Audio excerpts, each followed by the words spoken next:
یہ سورہ فاتحہ کا تیر بہدف عمل ہے، تیر بہدف عمل ہے۔ آپ اس عمل کو کریں، اس وظیفے کو کریں، انشاءاللہ العظیم اللہ تبارک و تعالی اتنا فضل اور کرم فرمائے گا آپ پر کہ آپ دیکھ کے حیران ہو جائیں گے۔ آپ نے روزانہ فجر کی نماز کے بعد 111 مرتبہ سورہ فاتحہ کی تلاوت کرنی ہے۔ سورہ فاتحہ کی تلاوت کرنے کے بعد بسم اللہ الرحمن الرحیم کی ایک تسبیح پڑھیں، پھر اللہ تبارک و تعالی سے دعا مانگیں۔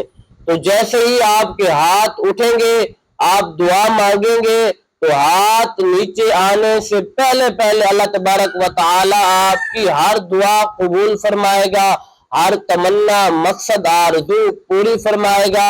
آپ کے دل میں جو بھی خواہشات ہیں، نیک تمنائیں ہیں، اللہ تبارک و تعالی پوری فرمائے گا۔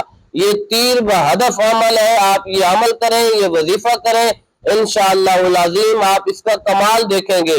آپ کو رزق دولت حاصل ہوگا، رزق میں بے پناہ اضافہ ہوگا، آپ کی تکلیفیں، مصیبتیں، پریشانیاں، بیماریاں سب ختم ہو جائیں گی۔ ایک مرتبہ آپ یہ وظیفہ کریں، یہ عمل کریں، پھر اس کا کمال دیکھیں۔